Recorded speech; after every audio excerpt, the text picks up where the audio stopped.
vita. Viacheni vitu vya dunia. Iacheni kuipenda dunia na vitu vyake. Iacheni vitu vya dunia. Iacheni dunia. Iacheni dunia. Iacheni dunia.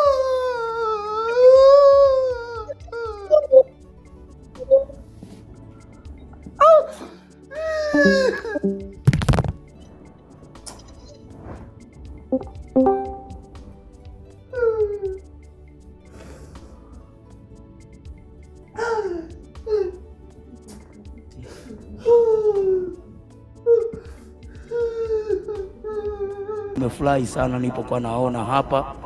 Basi nisipoteze muda, tuende tukamkaribishe mzee kwa ajili ya kumega mkate kutoka huko mafichoni waliko. Karibu baba. Amen.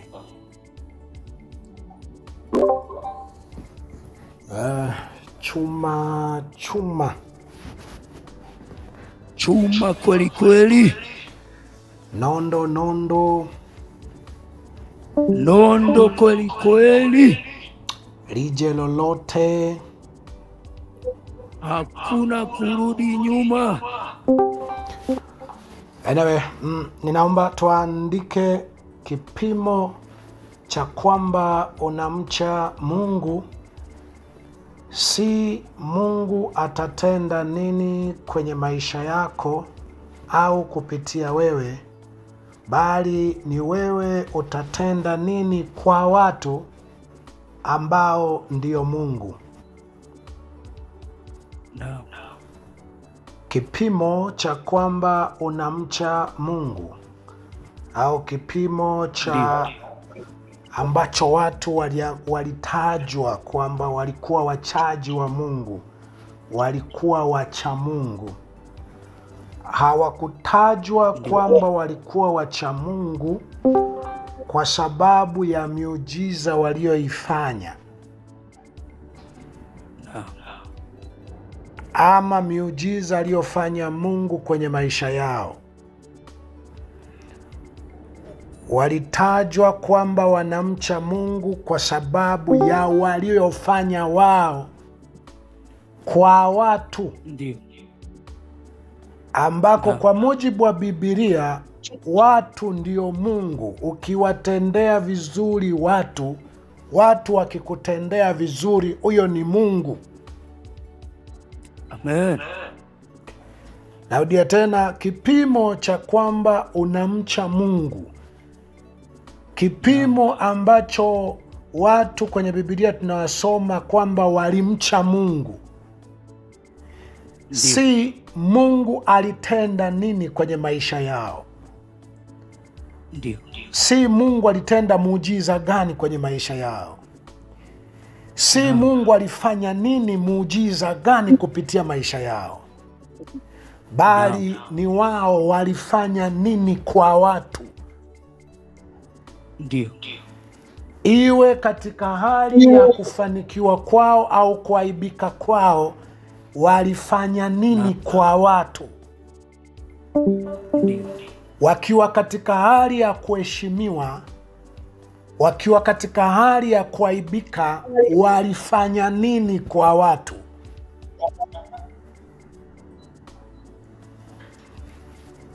Naongea haya, nataka nikufanye imara ufahamu wako, ama nikushirikishe uwe sehemu ya ufahamu wangu ninavyotazama mambo. Ndiyo. Najua wengi wenu hapo kanisani, kwenye makambi yetu, kwenye matawi yetu, lakini na kote duniani wanaotufuatilia kwa njia ya YouTube na njia zingine zote, ufahamu ambao tusemavyo huwa unaamini mtu huyu Mungu yu pamoja naye, mtu huyu anamcha Mungu. Ufahamu mlionao ni kuona miujiza gani, kuona wabaya wanapigwa kiasi gani wakati Mungu anamtetea mtu huyu, kuona mtu huyu huko kwingine duniani wameendelea zaidi, wanajua Mungu kuwa juu ya mtu, ni kiasi gani amenunua magari, ni kiasi gani ana waumini wengi, ni kiasi gani anaheshimiwa na serikali dhalimu. Huko duniani vinatajwa ndio kumcha Mungu. Huwa wanamtaja kwamba huyu ni mtu wa Mungu.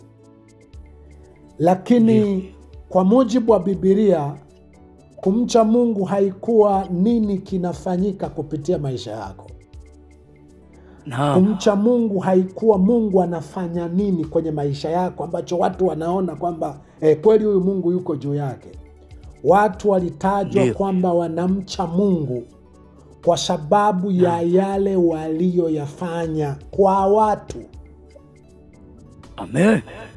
Na mengi ya hayo haikuwa miujiza, haikuwa yale mambo ambayo si kawaida mtu mwingine kumfanyia mwingine.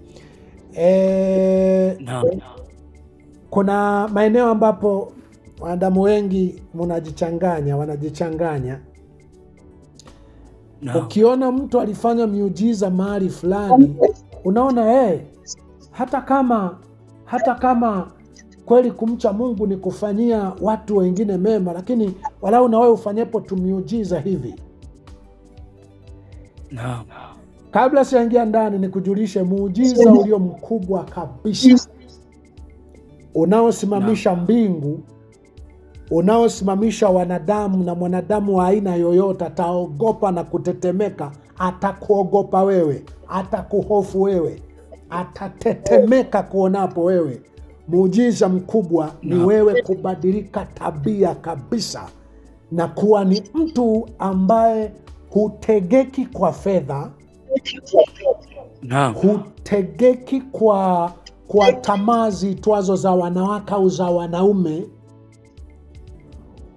hutegeki kwa njaa au kwa taabu. Yani hubadilishi mitazamo yako, hubadilishi namna ya kuishi kwako kwa sababu kuna mwanamke fulani, kwa sababu kuna mwanaume fulani, kwa sababu ya dhiki fulani, kwa sababu umepungukiwa vitu fulani. Mwanadamu awaye yoyote, awe mfalme yoyote, rais yoyote, sisi tuna hao wanaoitwa marais huko hapa kwetu, tuna hao wanaoitwa tuna wanaoitwa mawaziri, wanaoitwa maspika, wanaoitwa mawaziri wakuu hapa kwetu Tanzania. Lakini nataka ufahamu kwamba vyovyote alivyo na kiburi, vyovyote alivyojigeuza awe shetani, muujiza ulio mkuu ambao ataogopa na kutetemeka kwako ni wewe kutenda mema, wewe kufanya ilivyopasa kufanya. Amen. Huo muujiza hata Yesu aliwahi kuambia wanafunzi, akasema msije mkaona kwamba yani mmefanya jambo la maana kwa sababu mapepo yamewatii.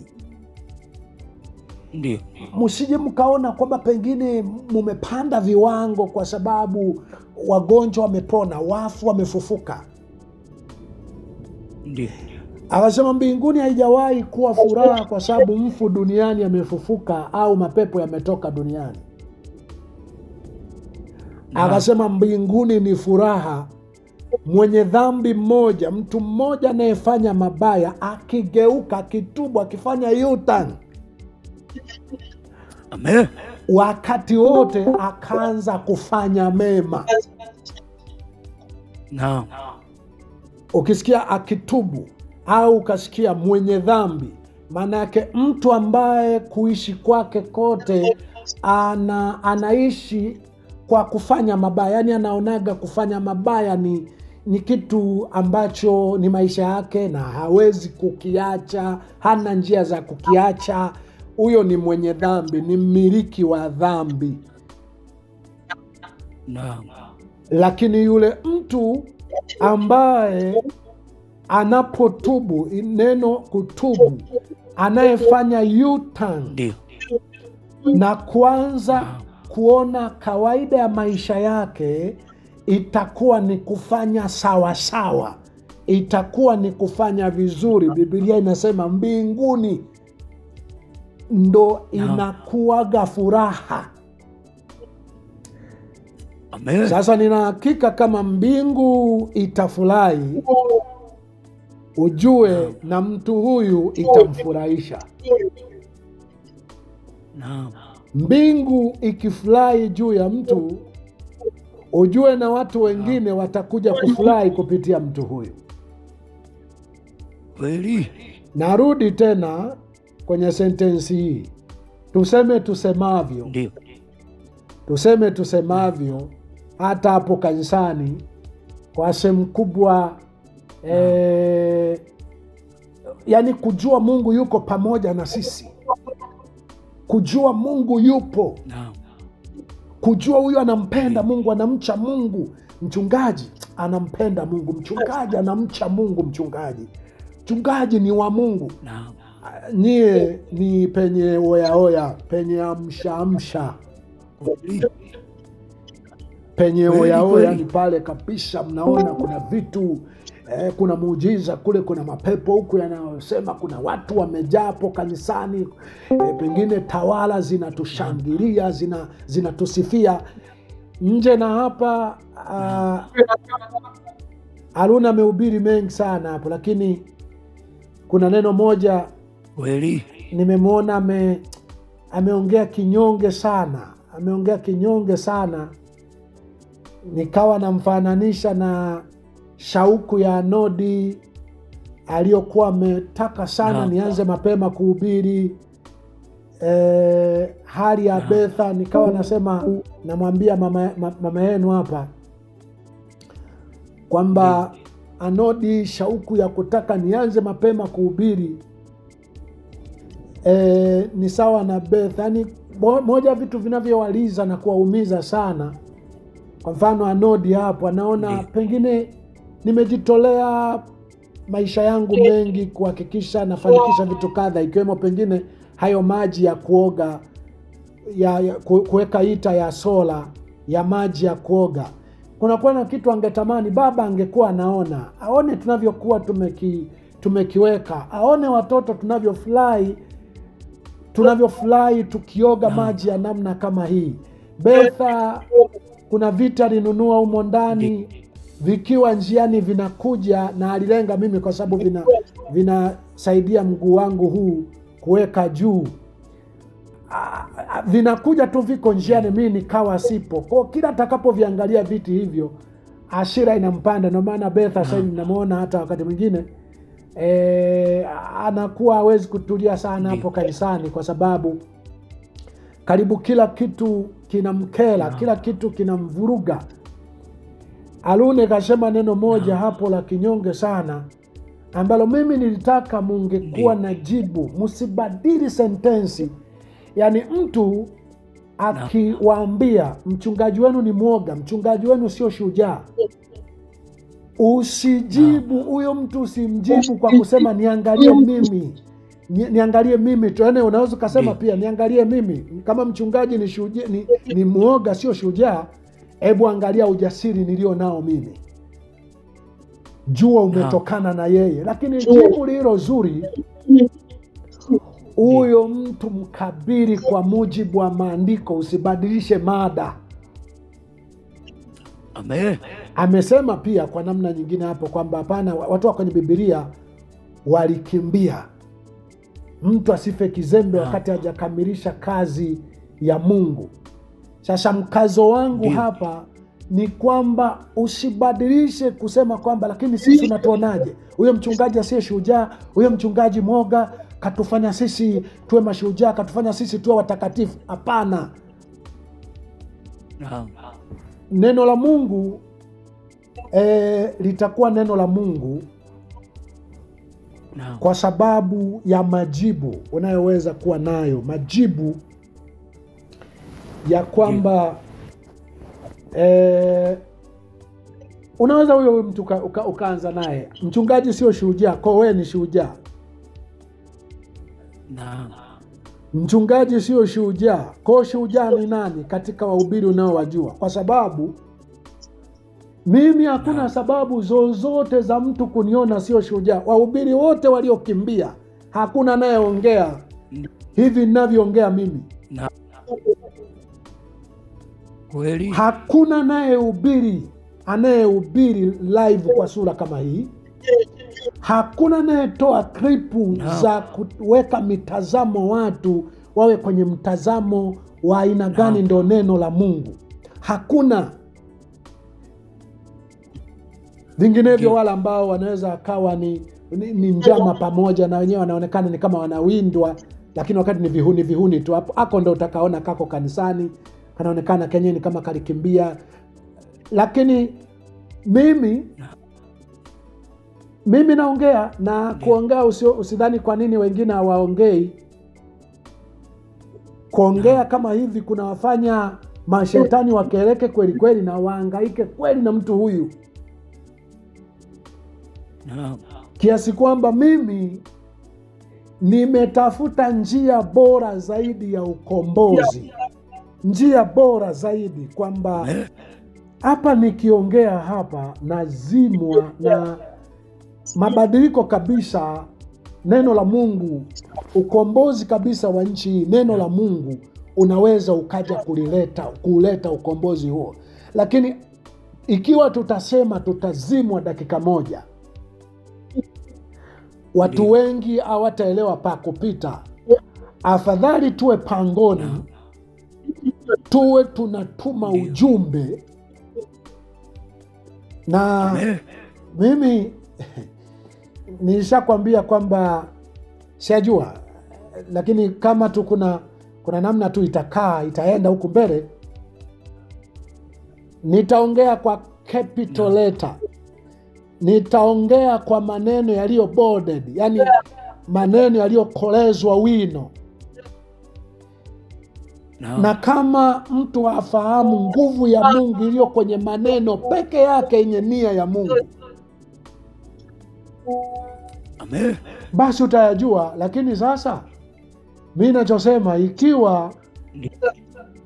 ikiwa ni kazi ngumu kutetea hii njia ninayopita, kwa sababu sio kunitetea mimi kama mimi, kuitetea hii njia kama njia ya Mungu. Mkiona kazi ngumu, hebu teteeni mnachokiweza. Mimi najiweza. Amen. Mimi najiweza. Kama umeona aibu kwa sababu ya maamuzi niliyofanya, basi siku chache zijazo utatembea kifua mbele kwa sababu ya maamuzi niliyoyafanya.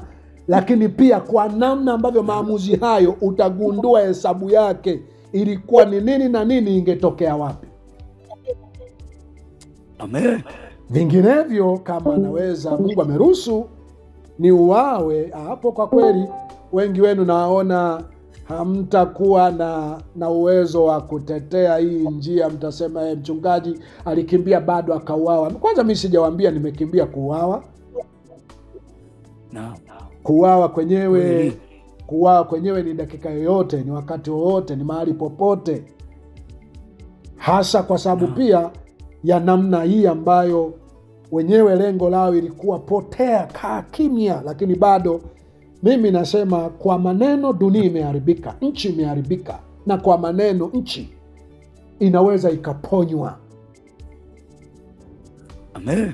Sasa kwa namna hiyo unaweza ukakuta nimetengeneza kama namna fulani ya mapambano ya kushindana ambayo Mungu anaweza akawaruhusu wakafanya jambo. Na mimi huwa siogopi kuwatatanisha. Kwa mfano, kama mmetatanishwa, mimi kuwa pangoni, kuwa mafichoni, hamna majibu, mnaitikia kinyonge. Wakiwakabili mnatafuta hata maneno hayo yaishe. Kwa mfano, Alune sio mwongeaji sana, hasa kwenye mambo ya kushindana, lakini kwenye hili eneo ningetaka nimjaze ujasiri binti yangu kwamba huo mjadala asiumalize mpaka mtu huyo akimbie, mpaka mtu huyo aseme nimeelewa. Asiubadilishe huo mjadala. Ndio maana wakati fulani niwaambia, tafuteni majibu kwenye Biblia, tafuteni majibu kwenye ibada. Kila hatua ambayo hasa ukiona nimechukua mimi ina reference kwenye ibada.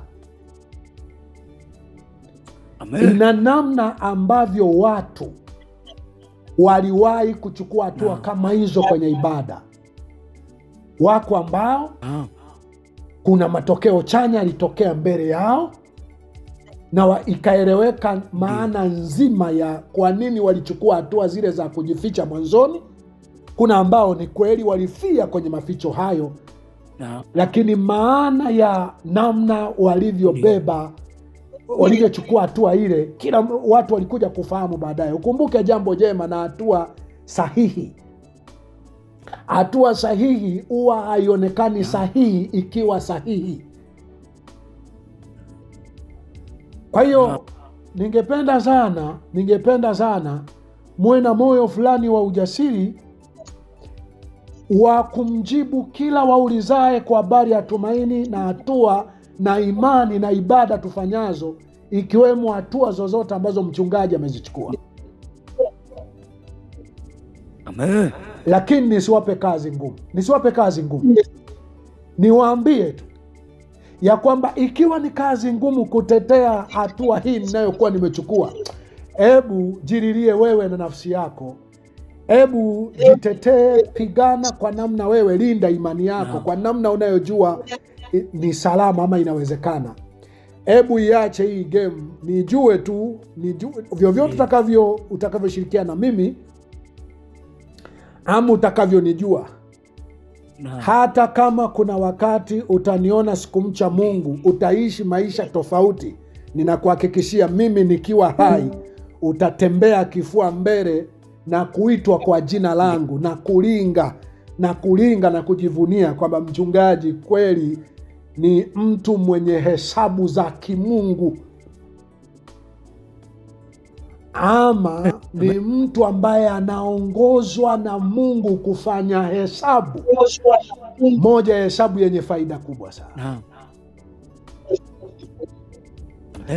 Sasa nirudi kwenye fundisho la kipimo cha unamcha Mungu.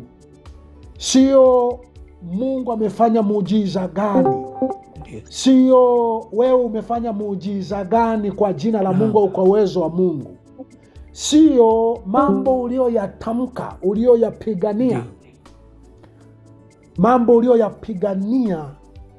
yamefanikiwa kiasi gani. Kwa mfano, mimi nawaambia, na inawezekana hii mashetani inaweza ikawa inawasumbua sana. Mimi najua wahubiri walikosea sana walipokuwa wanasifia au walipofumba macho nchi ilipoanza kuharibiwa. Ndio. Nchi, matendo maovu, dhuluma ilikuwa inafanyika, mauaji ilikuwa inafanyika, utekaji ulikuwa unafanyika.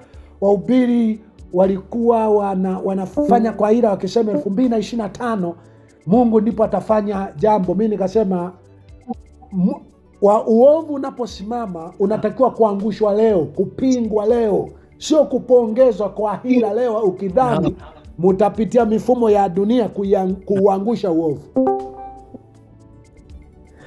Lakini mwisho wa yote wahubiri walipokuja kuamka, wanapotaka 2025 mwezi wa 10 uovu waanguke, alafu inaonekana pengine unabii wao, misukumo yao imeshindwa. Nilisoma mtu mmoja ameandika comment, anasema kwa hiyo Gwajima kaaibika. Mimi ukileta hoja ya Gwajima kaaibika, mimi sitakwambia tuache habari hiyo, njoo tuzungumza habari zingine. Mimi nitakujibu kwa habari ya hatua za Gwajima na kwamba ni afadhali jambazi aliyetubu mwishoni kuliko mtu ambaye mwanzoni alionekana vizuri alikuja kubadilika mwishoni. Mtu ni mwishoni. Sasa pengine unabii wa manabii ule mwezi wa 10 haujawa walivyokuwa na tabiri, lakini wale manabii ambao walikuwa wamefichiamo maneno tu ya unabii wao, lakini kwenye maneno yao kulijaa kukemea, kuchukia uovu, kuchukia maovu. Mimi nitakwambia hawajashindwa, hawajashindwa. Amen. Kwa nini nitakwambia hawajashindwa? Sio kila mtu kwenye Biblia alipigania jambo fulani na tunamwona ni gwiji, tunamwona ni mcha Mungu, alipigania jambo fulani lilifanikiwa au lilitoa matokeo ambayo aliyataka. Wako waliofanya miujiza mikubwa, lakini kwenye muujiza ule kuna kitu alitaka kije kitokee mbele. Kila alichotaka kitokee mbele hakikutokea, na hata ukimsoma leo utamuona ni kama alishindwa. Wako waliotumia nguvu kubwa kupushi vitu wakitaka kitokee kitu fulani, hakikutokea. Hautawaita watu hao walishindwa. Kweli. Inategemea tu kwamba huyu alipokuwa anatoa unabii wake mwezi wa 10, serikali ya waovu ya mashetani inaanguka, anasukumwa na nini? Kama ndani anasukumwa na kuchukia mauaji, kuchukia utekaji, kuchukia maonezi, kuchukia mateso, watu kuteswa, kutoka ndani ya moyo wake kabisa. Ndio. Hajashindwa huyo, hajashindwa. Amen. Hajashindwa. Mimi ukileta debate tumzungumzie mtu huyo, sibadilishi mada.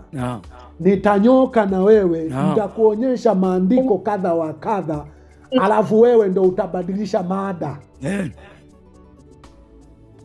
Utabadilisha mada. Naomba tusome leo, ngoja nisome mwenyewe kwa sababu hii topic nataka kuirusha. Kuna wakati mwingine maneno yanakatakata sana tukirushia huko kwa Nodi. Leo nitairusha huku leo. Kwa hiyo sauti nitachukua ya huku na picha nitachukua ya huku. Ya Nodi itakuwa iko kwenye live, hii nyingine itakuwa kwenye videos. Nitairusha. Naomba nisome kuanzia Ebrania 11, nianzie mstari wa 32. Ndio. Ebrania 11 nisome kuanzia mstari wa 32. Anasema, nami niseme nini tena? Maana wakati usingenitosha kuleta habari za Gideoni na za Baraka na za Samsoni na za Yefta na za Daudi na za Samueli na za manabii, ambao, unisikilize vizuri sana, ambao kwa imani walishinda miliki za wafalme, walitenda haki, walipata ahadi, walifunga vinywa vya simba, walizima nguvu za moto, waliokoka na makali ya upanga, walitiwa nguvu baada ya kuwa dhaifu, walikuwa hodari katika vita, walikimbiza majeshi ya wageni. Wanawake wao walipokea wafu wao waliofufuliwa, lakini wengine waliumizwa vibaya hata kuuawa. Wasikubali ukombozi ili wapate ufufuo ulio bora.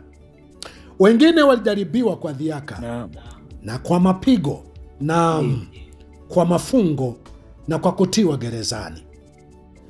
Walipigwa kwa mawe, walikatwa kwa misumeno, walijaribiwa, waliuawa kwa upanga, walizunguka wakivaa ngozi za kondoo na ngozi za mbuzi. Walikuwa wahitaji, wakiteswa, wakitendwa mabaya, watu ambao ulimwengu haukustahili kuwa nao. Walikuwa wakizunguka katika nyika na katika milima na katika mapango na katika mashimo ya nchi. Na watu hao wote wakisha kushuhudiwa kwa sababu ya imani yao, hawakuipokea ahadi, kwa kuwa Mungu alikuwa ametangulia kutuwekea sisi kitu kilicho bora, ili wao wasikamilishwe pasipo sisi. Baada ya kusoma hilo, narudi mstari wa 13. Hawa wenye imani ya aina hii, hawa wenye imani hiyo ulioisoma hapo, wenye imani hiyo tuliosoma hapo, narudi mstari wa 13.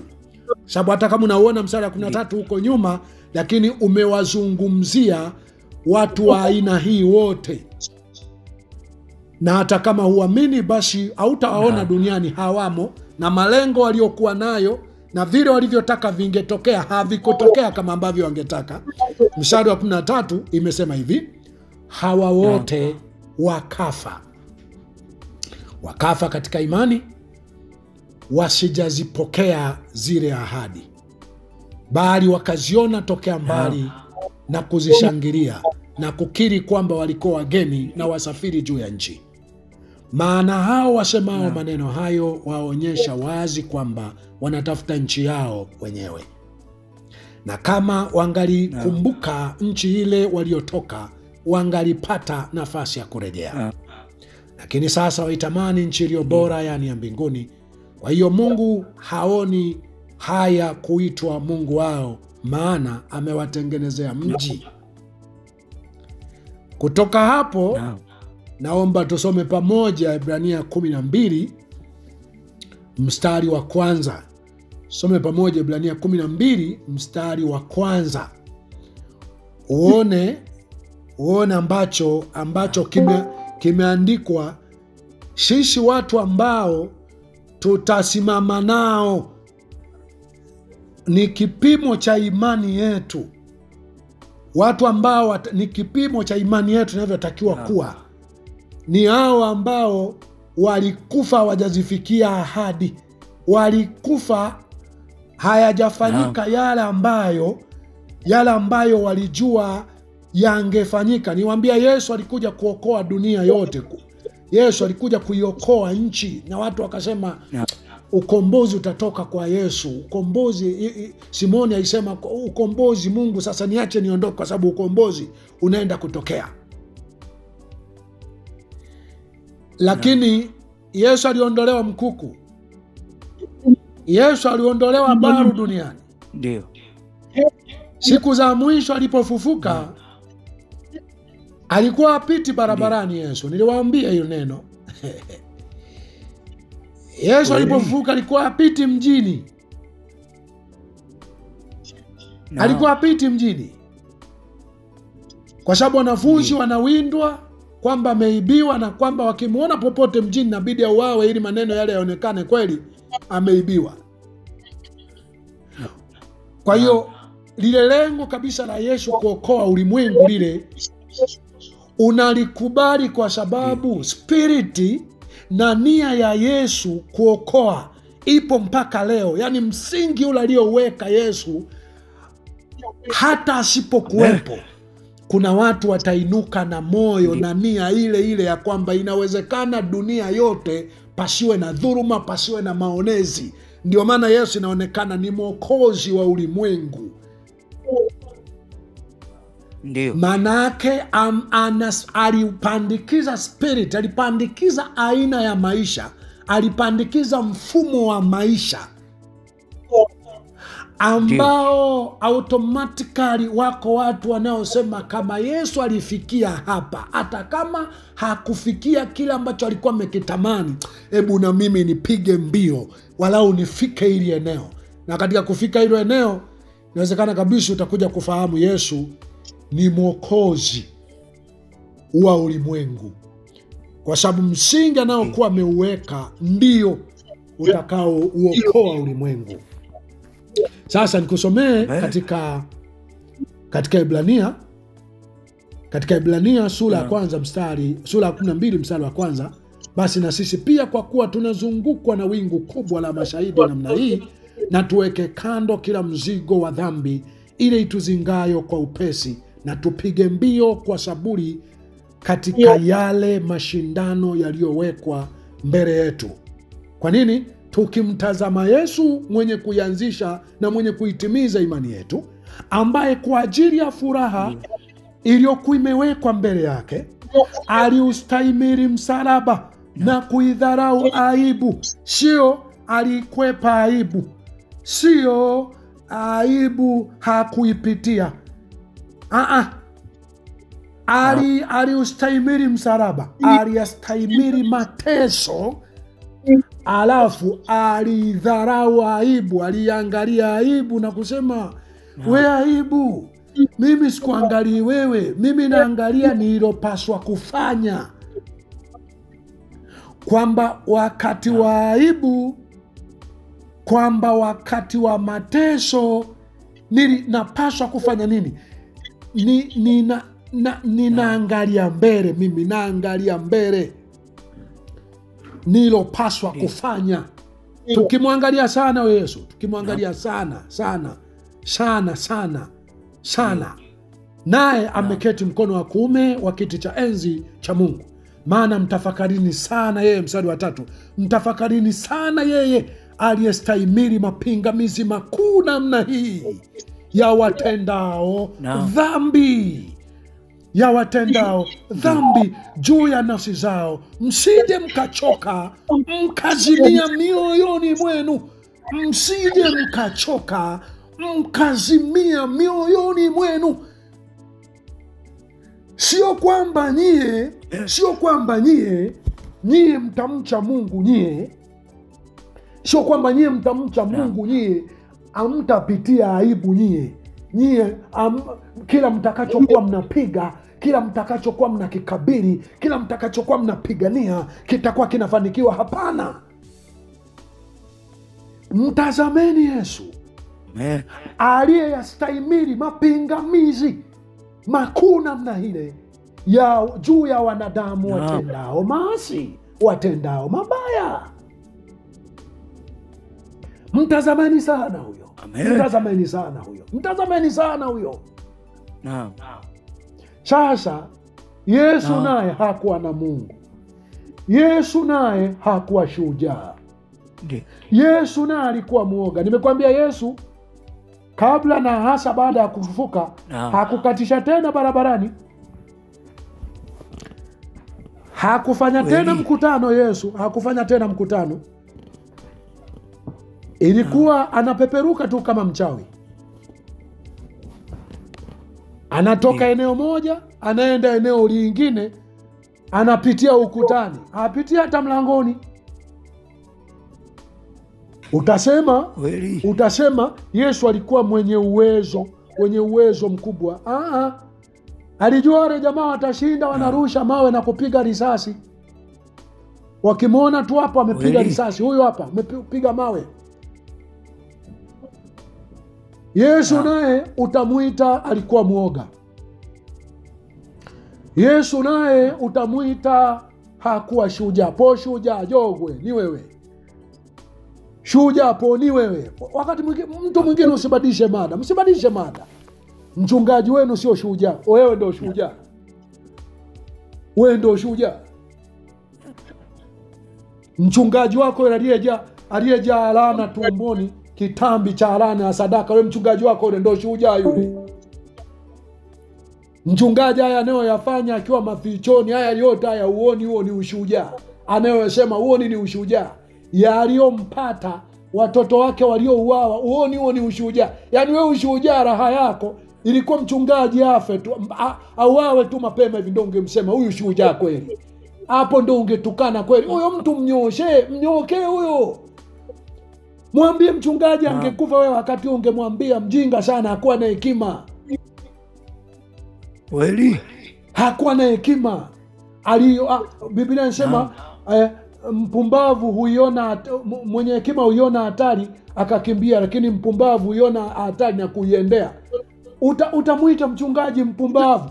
Hao watu msibadilishe mada, msibadilishe. Unyonge mwingine mlio nao nafahamu, mmenimisi kweli kweli. Mmenimisi, yani wakati mwingine mkiongea maneno huwa naonaga tu kabisa mnyoshe maelezo kama Harune hapo, akina Betha type, akina Mhubiri type hapo.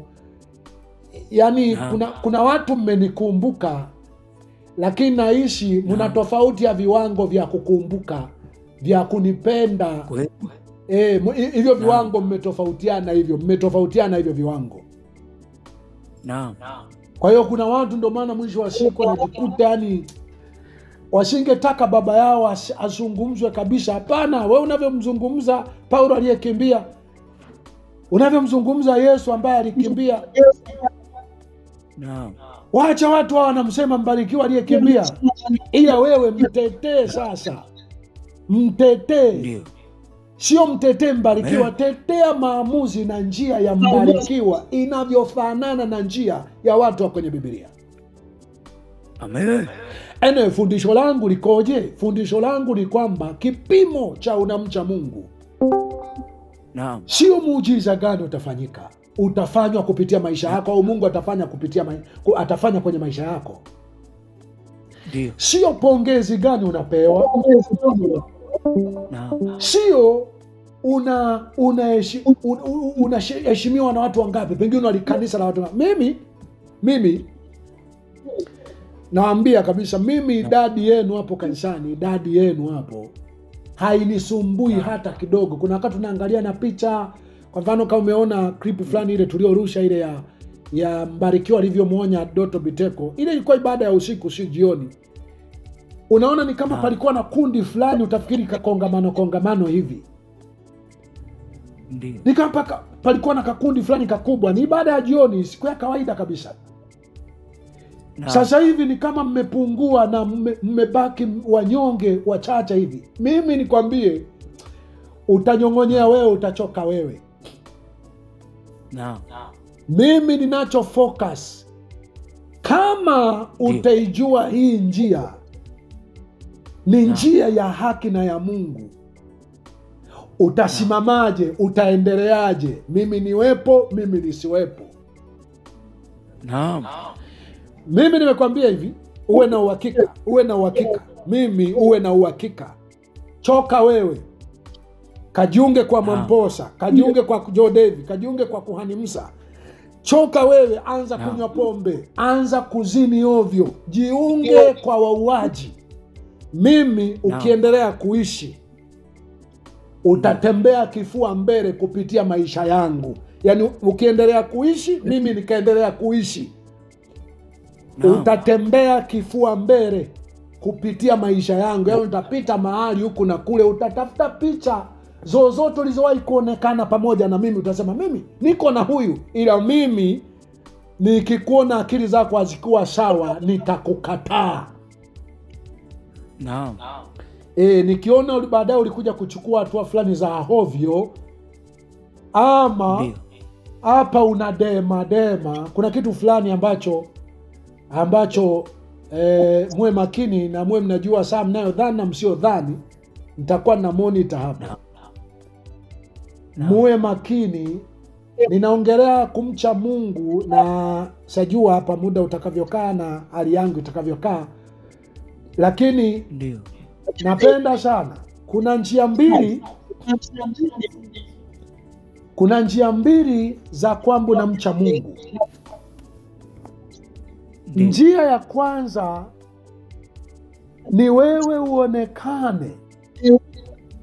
ni wewe uonekane katika namna ambazo walau sio za kuzuia watu wengine wasifanye mabaya, lakini ni namna za kumwelekea Mungu zisizo na mashaka kabisa. Yaani kwenye eneo la kuomba, kwenye eneo la kutenda mema, wewe uwazuii wengine, kwa sababu nilikwambia kipimo cha wewe ni mtakatifu au ni mcha Mungu kinakamilika baada ya mambo makubwa mawili. Jambo la kwanza, wewe usimfanyie mwingine usilopenda kufanyiwa. Tendea watu wote mema. Jambo la pili, wazuie watu wengine. Amen. Watu wengine wao wanaogopa kutenda mabaya kwa sababu ya uwepo wako au maneno yako. Lakini aina hizi mbili za utakatifu, hii nyingine ni ya utotoni. Utakapokuwa mtoto, unatakiwa uwe na utakatifu wa aina hii. Unapokuwa mtu mzima, unaanza sasa kuwa na sauti ya kuwaonyesha na wengine kwamba sasa na wengine muwe hivi. Amen. Hivi nilivyo mimi, njia za kuwa hivi ni 1 2 3, faida ni 1 2 3, hasara ya wewe kumfanyia mwingine usilopenda kufanyiwa ni 1 2 3. Unaongea kwa sauti ya aidha ubaya unaanguka au wewe unauawa. Hiyo ni aina ya utakatifu. Hicho ndo kipimo cha wewe ni mcha Mungu. Amen. Sasa kuna eneo ambalo ambalo nilikuwa namsikiliza Arnold juzi, nikasema nyie inawezekana Mungu hata hajaniondoa mapema ili niwakamilishe, kwa sababu mimi ningetoweka ghafla. Inawezekana imani fulani ya Kipentekosti ya kiroho ile inaitwa ya kiroho ile mungeiacha mapema.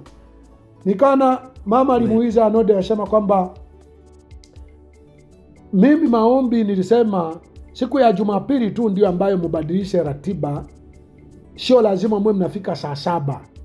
Wakati mwingine mnafika saa 5 na wakati mwingine mnafika saa 6, maombi yale ya mwanzoni. Hapo nikaona mumeedit kila kitu. Jumatano mumeanza kwanza saa 9. Ijumaa mnaomba si mpaka saa 3 mnarudi kwenye ushuhuda. Nikasema watu, kwa nini hawajaiona nguvu kubwa kwenye ratiba niliyoweka, hata kama wenyewe walijua niliweka kama umaarumu wa nyakati. Shipi vingine wangeanzia hapo.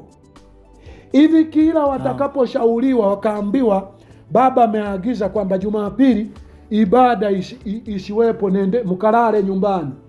Kwa hilo tangazo halitakuwa na kuchakatwa, halitakuwa na kuulizwa. Basi Jumapili wote mnaenda kulala nyumbani. Nikakuta Arnold anahadisia, ameuliza swali kwamba ibada Ijumaa ikoje? Asema ibada ya Ijumaa tunaanza ile saa 1, tunaomba mpaka saa 3 ndo tunaruhusu ushuhuda. Yani anavyoongelea tunaomba. Yani hayo maombi ni kama marefu kweli, ni kazi kweli, yani ni kazi kweli hayo maombi. Nikasema nyie viumbe nyie, naamini Mungu hajaniondoa, kwa sababu katika hiki mnachosema mnajadiliana ili asionekane nani anatoa miongozo zaidi. Mnajadiliana na vya kipumbavu. Alafu vingine nishawaambia muwe mnamtuma mtu aliye na access ya kuniuliza. Niliwaambia Arune ana access ya kuniuliza moja kwa moja kupitia mama yake. Ndio. Katika nyie wote hapo Arune ana access ya kuniuliza moja kwa moja. Naam. Mkipitisha jambo mwe mnarudisha, linatolewa ripoti kabla hajaingiliwa kwenye utaratibu. Sijaweka hayo kama adhabu, sijawawekea hayo kama adhabu. Nimewawekea hayo kama njia ya wewe ikulasimishe, ikufanye watu wajue huyu ni mcha Mungu huyu. Mtu huyu ni mcha Mungu. Ni utoto, ni msingi wa kwenda kuwa mcha Mungu. Lakini walau maombi, walau maombi, kuombaomba maombi, unaomba mpaka wanaosikia huko nje waseme tungetamani kuiona sura ya huyu anayeomba. Wanapokuona wewe kwa kuomba kwako na uchaji wako, wanapokuona wawe wanasema hatujui anayeomba mle ndani, lakini mtu huyu sura yake, hali yake, matendo yake, mwenendo wake, vaa yake, mtu huyu anampenda Mungu, mtu huyu anamcha Mungu. Amen. Dunia itakuona na mcha Mungu kwa viwango hivyo. Ukiwa kwenye vipimo hivyo. Kwa mfano hatua kama za kwangu mimi hizi, sasa hivi nimepanda. Kule nyuma ilikuwa ni 5-10 walikuwa najua hii ni injili na hii ni neno la Mungu. Sasa hivi nakwenda 40 na ngapi, 45, 46, 50 kwenda juu kabisa. Naenda kuna watu wanajua kupinga mauaji, kupinga mabaya, kupinga dhuluma, kupinga maonezi. Wako watu wanaanza kujua huu ni ucha Mungu. Huu ndo ucha Mungu. Amen.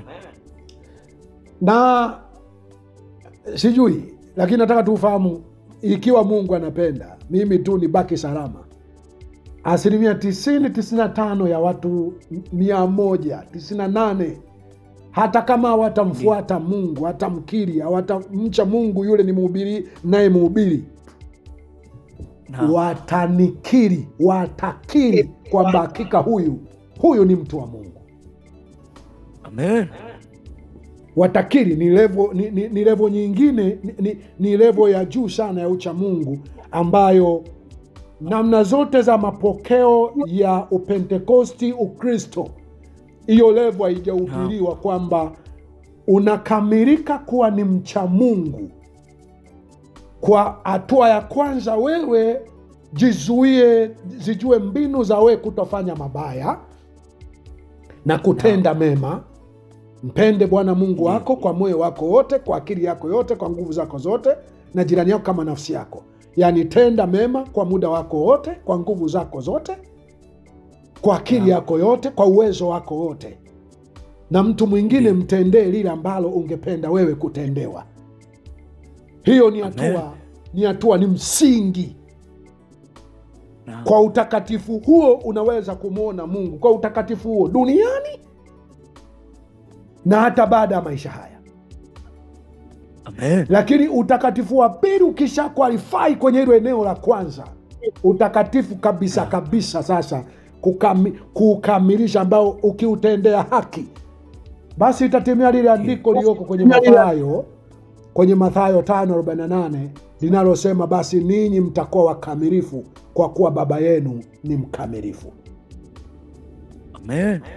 Sasa hii level nayo ipigania mimi, kwamba utakatifu kuelekea ukamilifu ni ukishamaliza hatua ya kwanza, wewe kutokuwatendea wengine vibaya na kuwatendea wengine mema. Hatua ya pili ni kuhakikisha maisha yako yanatumika kutisha, kuzuia, kuangusha ubaya, kuwafanya watu wengine wajue athari na madhara ya mabaya anayotenda kwake na kwa anaowatendea.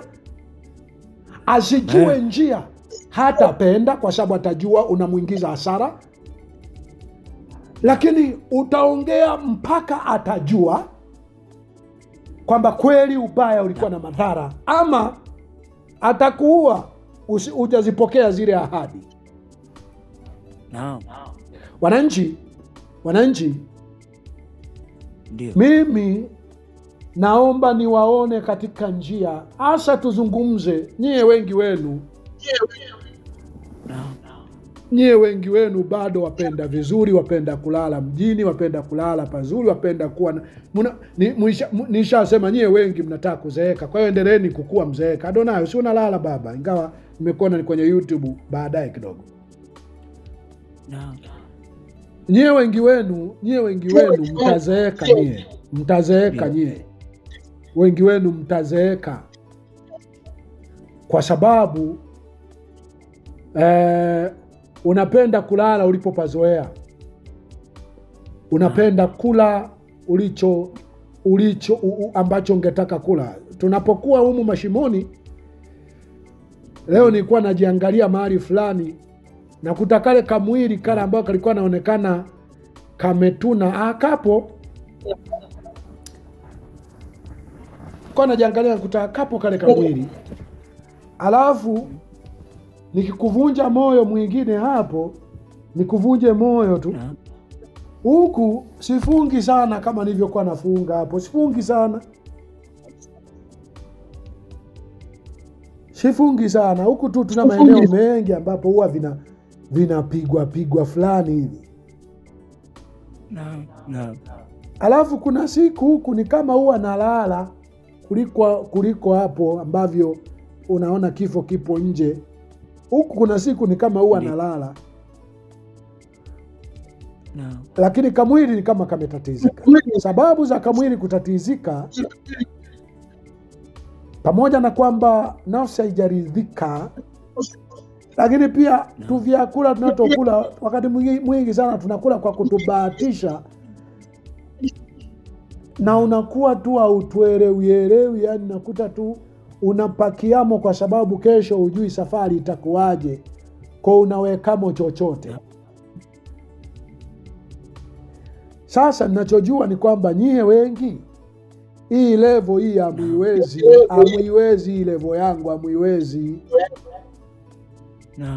Level ya kuwa tayari kupoteza mtoto wa pekee, kwa sababu misimamo niliyokuwa nayo kabla mtoto kuuawa alikuwa jambo geni. Kweli. Sifa kuondoka kikatili kwa namna ile alikuwa jambo geni. Geni, na wakati mwingine niliwaambia hebu hesabuni gharama, ukiona panawezekana twende, ukiona hapana tafuta mahali kakae, kwa sababu mbele tunakokwenda hatujui nani atakuwa hai, hatujui nani atauawa. Hiyo nishawaambia sana. Kwa hiyo nimelia, ninalia, nitalia. Sio kwamba najuta kwa nini nilikuwa na misimamo ile. Sio kwamba limenikuta ambalo sikujua lingenikuta. Nimepitia yote niliyopitia. Leo niko naishi maisha haya ambayo wakati mwingine wengine mnaonaga aibu kwa ajili yangu. Sema baba, ona wanavyomtukana amekimbia, sio shujaa. Hapana bwana. Hapana, basi leo niwaruhusu yote hayo. Niwaruhusu. Kama unajua kabisa unaaibika, usijitambulisha hata kama tunasali wote. Magauni yote makubwa hayo unayavalia kanisani tu hapo. Huko mtaani huko, hebu vaeni tu shirt na tu blouse tumebana matiti. Kwa sababu hiki ni kipindi cha mpito. Si unaniona hata mimi mwenyewe nimekupigia ka t-shirt na ngongi ziko pembeni, mikono iko wazi. Si unaniona mimi mwenyewe hapo, unaniona. Kwa hiyo tufanye sasa nikakipindi. Na wewe John hapo anza kupiga jinsi baba, cadet hapo na ka t-shirt unazungusha asali hapo baba. Akina dada anzeni kupiga nguva na tusinderera na tu vitu fulani tumewachora. Alafu unapokuja kanisani hapo unakuwa ni kama unataka kupita kwenda kwa mama Adi, au unaingia unaacha mgunje ni kama unachungulia, huingii moja kwa moja. Alafu ukiseti ukaona hakuna mtu anayekuona kwa nje, ndo unaingia. Usijitambulishe tunasali na mimi kabisa. Kama kuondoka hapo kanisani, kwa sababu mimi nakuruhusu hata hama tu kanisa hama, ila kanisa lolote utakakosali au koko utakakokuwa, na kuhakikishia kuna siku utatembea, utatumia jina langu kutambulisha uchamungu duniani. Hilo ujue tu mwananchi, ujue kabisa hilo. Ujue kabisa.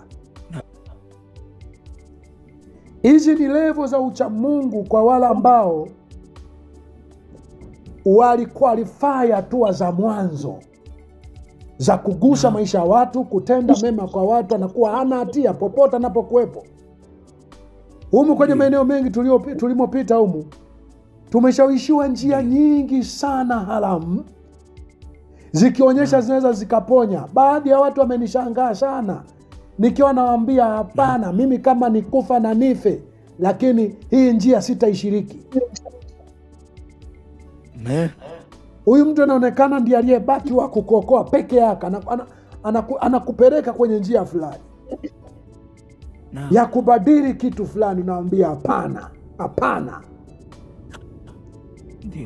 Kwa kwenye hatua ya mimi kuto kufanya baya na kumfanyia kila mtu vizuri, nikiwa kwenye hali yoyote, kwenye kilio chochote, kwenye maumivu yoyote, hiyo hatua hiyo kwa sehemu kubwa hiyo Mungu amenisaidia. Ndio maana unaona pengine hata tu kwenye mazingira na vingine vinaweza vikawa vinaongezea kulia tu kwenye mazingira haya, lakini pengine kuna mambo tulifanya pengine tumeweka hata maji hapo, kuna vitu tuna monitor hapo, kuna mtu tunaweza tukaona kuna kachochote hapo, nasema huyu awezeshwe kwa sura kama hii, kwa sababu eneo la kutenda vizuri tulishavuka. Kumtendea mtu vizuri, kuwatendea watu wengine vizuri, hata sisi tukiwa kwenye matatizo, hilo tulishavuka. Amen. Na niwajulishe tu kabisa, niwajulishe, sijajua hata mnishawishi vipi, lakini niwajulishe, mama yenu huku anapitia changamoto kubwa sana, kwa sababu vyakula ninavyomlisha, maeneo nayoweza nikampitisha hata kumsafirisha, sema hapa tuchukue bodaboda, naambia hapana, tukanyage hapa, tupande gari, nasema hapana, tukanyage. Mimi maisha yangu ni mimi kuteseka, pesa kidogo ninayokuwa nayo ifanikishe maisha ya wengine. Amen. Kuna mara namuonea huruma, kuna mara nampa moyo, namwambia hapana, ebu imarika tu, zoea ya maisha, zoea. Mimi moyo wangu unasikia raha zaidi sisi tukiteseka, lakini kama shilingi 500, 1000 tutakayokuwa nayo itakuja isaidie na mtu mwingine katika maeneo mengi tunayopita. Na hisi kwa watu wengi ambao tumehusiana nao, na hisi tumeingiliwa sana. Kama kuna watu tumehusiana nao wanaona tuliwaingiza hasara, wanaona tulikuwa mzigo, basi Mungu ajua atatusaidia, tunaweza tukaja kulipiza. Lakini kiukweli kwenye maeneo mengi tumejitahidi sana, tutafute sisi kupoteza, sisi kuumia. Amen. Ili hali sisi pengine wakati kama huu ilikuwa tukifika tukakutana na mtu yoyote tukamhadithia habari ya mateso yetu, ikiwezekana bebe mzigo wetu wote kwa 100%. Kweli. Lakini unaona mtu mwenyewe huyo, ye mwenyewe hata kama ana chochote kitu anaona hakitoshi. Unasema basi baba, sisi ambao vinatosha sisi ngoja tuguse maisha yako. Amen. Kwa sababu vya hii dunia sisi wengine vinatosha. Hata tukiomba ujihusishe kwa namna moja ama nyingine, ujue usipojihusisha sisi maisha yataendelea, kwa sababu vilivyopo vinatosha. Tukitaka Amen. Ujihusishe ni ili tu ushiriki sehemu ya vitu hivyo, sehemu ya baraka hiyo. Amen. Kwa hiyo basi mimi jambo ambalo nawasihi sana, level ya kwanza ya utakatifu, ya kumpenda Mungu sana, kumwomba Mungu sana, kutenda mema sana, kukarimu watu, kubariki watu, kugusa maisha ya watu. Lakini mkumbuke msingi wa kwanza kabisa ni maombi, kuombaomba. Amen. Kuombaomba. Msiwe mnaingiza hizo ratiba za kina Nodi. Tunaanza saa 1 tunaomba mpaka saa 3 tunaweka ushuhuda. Yaani hayo masaa mawili ndo tunaomba. Hayo masaa mawili hayo. Jumatano mnaanza kufika saa 9. Ile saa 6 hivi kweli wote mna kazi za kufanya? Niliwaagiza wasimamizi wenu hapo, niliwaagiza nikasema Jumatano hiyo ilikuwa njia mlikuwa mwakupitia. Mimi niliwaambia tutaanza saa 4, tutaanza saa 2. Siku 2 tu 3 hizi nawaambia hebu angalieni msio mnajitesa maombi ya Jumapili mpaka mnafika saa 7 tu kila Jumapili. Hapo Roho anawashukia, anawaambia baba amesema tusibebeshane mzigo mkubwa wa maombi. Wananchi wote mlioshiriki kujadiliana hayo, na hakikishia nyie siku nyingine mkipewa mwongozo, pengine Haruna amewambia baba amesema mwezi mzima huu tusionekane kanisani, tukalale nyumbani, nyie naamini hamtaoji. Naamini hamtaoji nyie wananchi, hamtaoji. Hapo leo nawakemea wasimamizi mbele ya watoto, siwataji majina na sijauliza hata nani walishiriki kujadiliana hicho. Nimsikia tu Anodi anasema tunaomba. Sasa tukaona watu wasio tunatuisha mzigo mzito wa maombi, nikasema aise, sitaki hata kujua nani walijadiliana jambo la aina hiyo. No. Lakini aise, Paulo anasema mbona mnaiacha imani mapema? Mimi Jumatano pale tulipitia tu kufika saa 6.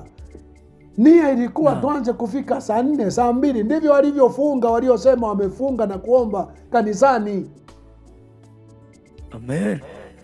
Sisi hatunaga kufunga na kuomba, sisi tunakufunga na kuzurura na kufuturu jioni. Kweli. Maisha ya aina hiyo hayawezi kuweka alama ya wewe kuomba kwako na kumcha Mungu kwako. Tunachukua hizi namna tulizosomo humu duniani humu. Lazima mifano ya kumcha Mungu kwako na alama ya kwamba unamcha Mungu, hiyo mifano ichukue kwenye Biblia. Walifanyaje? Amen. Walifanyaje? Soma Matendo 13. Soma Matendo 13 mstari wa 1. Soma pale walipokuwa wanafunga wanaomba. Walikuwa wanafanyaje?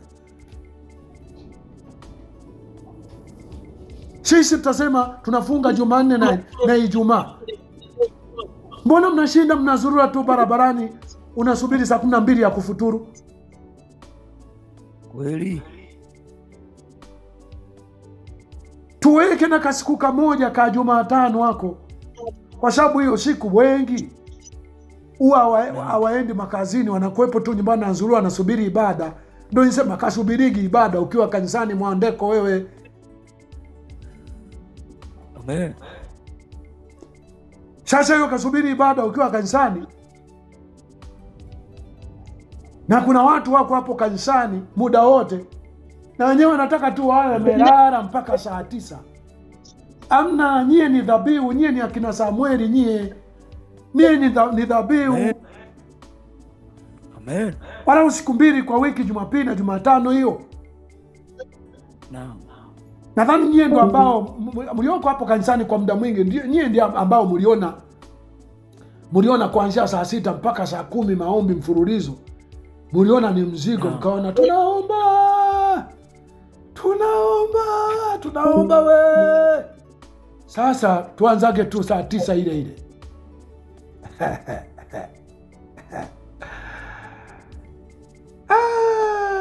Nye msipokaa sawa na muweka msimamizi mmoja tu, hata jadiliana na mtu. Akipotea na nyoka naye. Yaani msipokaa sawa, kama mtakuwa na vikao vinavyorahisisha mambo, vinarahisisha imani, narudia tena, mchukue tu hili onyo, na sijajua mnanitazamaje, na ndio maana leo nimerekodi, narusha, hata kama sauti inakatakata narusha kitu ambacho sauti itanyoka. Amen. Kama mtakuwa kuna watu mnajijua au mnajua nimewaweka ni wasimamizi, mnajadiliana kurahisisha ibada, na hakikishia inawezekana nitaondoa hiyo namna ya usimamizi ya watu wote, naweka mmoja ninyoke naye. Akishindwa unatoa unaweka mwingine, unatoa unaweka mwingine.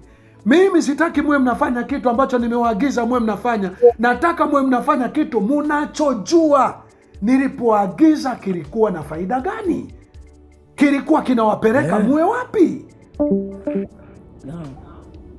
Niye utakatifu, viwango vya uchamungu vya kuwazuia watu wasifanye mabaya, niye hamuviwezi hivyo. Vina consequences zake. Vinakulala mapolini hivi vinavyolala, vinakuuawa watoto wenu, vinakufungwa magerezani, nyie hivyo hamwezi. Sasa iwezekani msiweze na hivi viwango vingine vya chini vya msingi. Amen. Hebu kabla hapo kasome Ibrania 6, usome mafundisho ya msingi. Mwanadamu, mtu wa msingi kabisa, anatakiwa kuwaje. Hivyo sisi hatuwezi Anatakiwa kwanza soma Ibrania 6 pale. Soma Ibrania 6 pale. Mstari wa kwanza soma hiyo, soma. Soma. Soma, mimi nachelewa kuipata hapa. Soma. Biblia ninayotumia leo ina shida kidogo. Ngoja nikusomee, nisome. Inasema hivi, kwa sababu hiyo tukiacha kuyanena mafundisho ya kwanza ya Kristo, tukaze mwendo ili tuufikirie utimilifu. Tusiweke msingi tena wa kuzitubia kazi zisizo na uhai. Hayo yashiwe mafundisho yetu, kutubu, mafundisho ya tuache dhambi, kama fundisho letu la Lune leo alikuwa anazungumzia uongo, tusio waongo, tuwe wa kweli. Hayo ni ya chini kabisa hayo.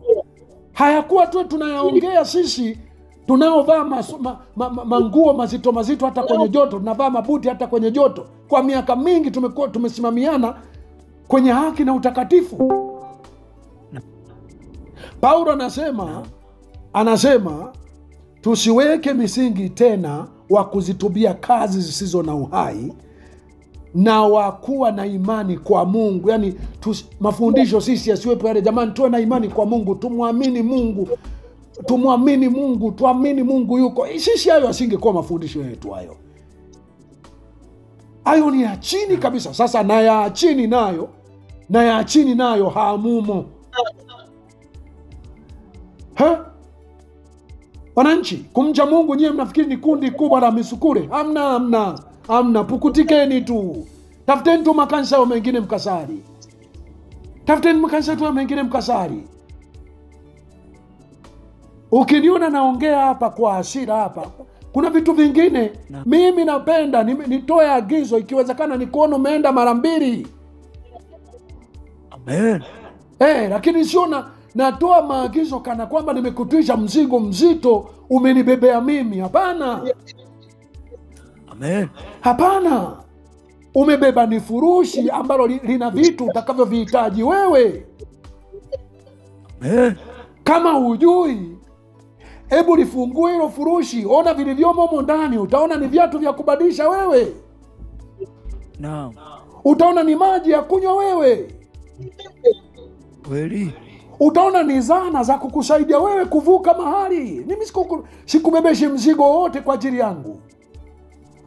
Na ndio maana katika namna zote za mapito na namna nilizopo hapa, hamjaona nimeweka changizo maalum kwamba naombe changizo maalum mnichangie. Hapa sijawahi kuuliza hata sadaka mnatoa shilingi ngapi, unatoa utoi, sijui. Naam. Kwa sababu mimi iwe kwa mapito iwe kwa mateso, nikitangaza na kushirikisha tu, lakini siwezi nikapitia jamani wa kanisani muwe namba moja kwa sababu mimi nimejitoa sana kwa ajili yenu. Hapana, mimi sikujitoa kwa ajili yenu kwa ajili yangu, nilijitoa kwa ajili yenu kwa ajili yako. Amen. Mimi nimejitoa kwa ajili yako kwa ajili yako. Naam. Sio kwa ajili yangu. Naam. Na usipoona hivyo ukadhani mimi nanufaika sana mimi kuwa na sauti kubwa juu yako. Mimi hata nisipoongea juu yako wewe, Naam. Kuna watu nikiongea wanaona mwanga kwenye maisha yao. Kweli. Maelfu kote duniani. Naam. Kwa hiyo mafundisho ya msingi haya msingi ambayo Paulo anasema tungeachana nayo haya 2, anasema na mafundisho ya mabatizo na kuwekea watu mikono na kufufuliwa wafu na hukumu ya milele. Anasema na hayo tutafanya Mungu akitujalia, kwa maana hao waliokwisha yani hayo tutayafanya Mungu akitujalia. Tulitakiwa tuyafanye kwa muda wa ziada, tukumbushane haya kwa muda wa ziada. Amen. Sisi tuna chakula chetu sisi ambacho tulitakiwa leo hii tuwa kina Yohana Mbatizaji, tuwa kina Elia Mtishbi, tuwe ni watu fulani ni kitisho kwa mabaya, ni kitisho kwa wabaya.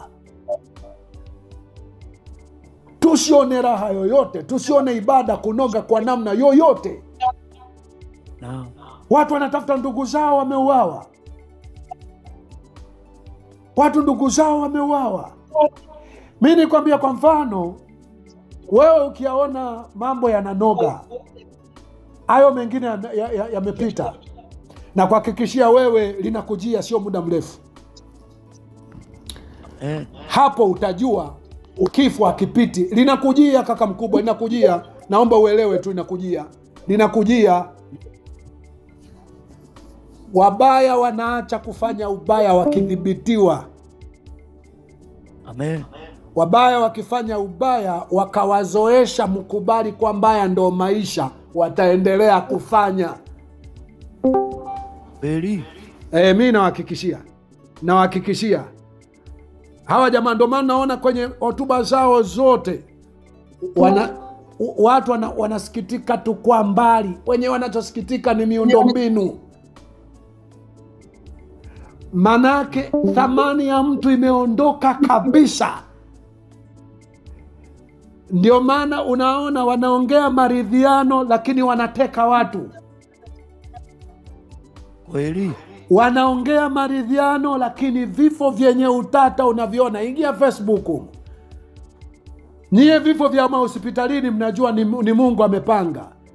Vifo vya mahospitalini mnaona, kwa mfano yule kijana mwanasheria aliyekuwa anawakilisha walioshtakiwa kwa uhaini Mwanza, akasikia vibaya mahakamani pale pale kwenda hospitalini kafa. Nyie mnajua Mungu kachukua. Hivyo ni vifo vya mifumo vya kimabara kwa mipango ya kishetani inayopangwa.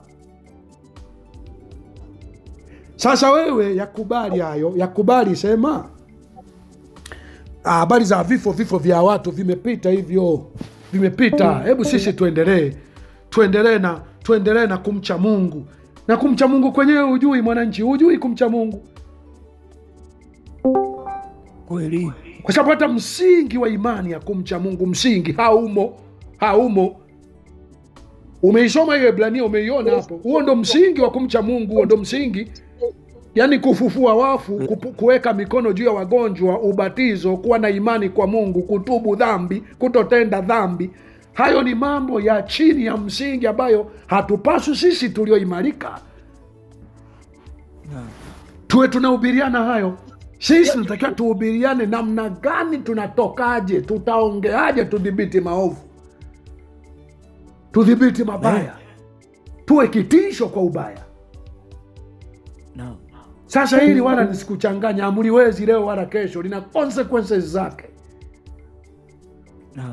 Linayatoka nayo ambayo wengi ni hamwezi kuyastahimili.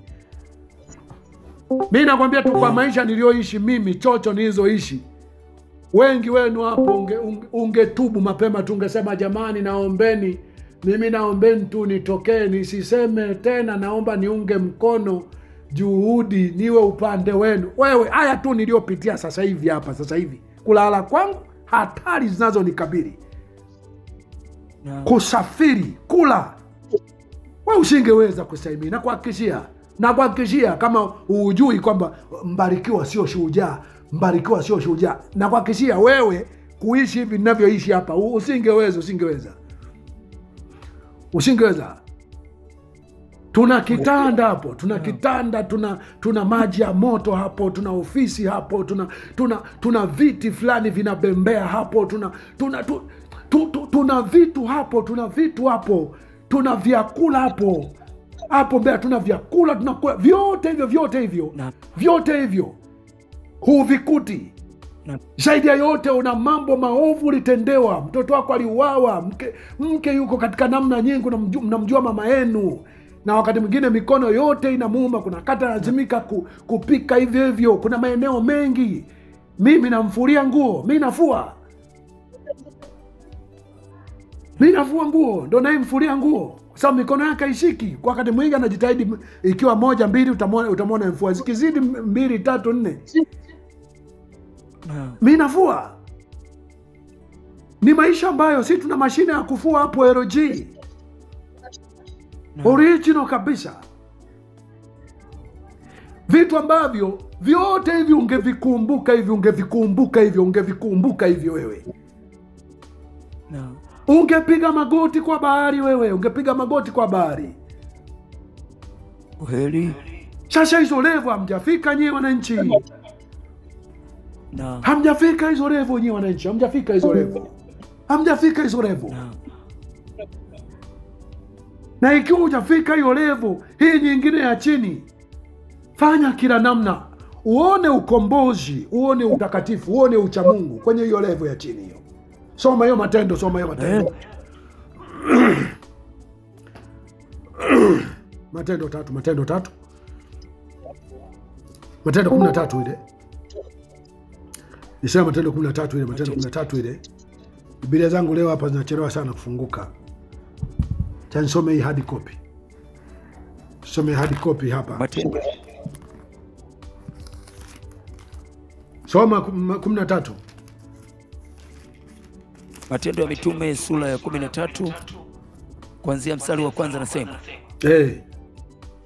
Na huko Antiokia katika kanisa lililokuwako palikuwa na manabii na walimu.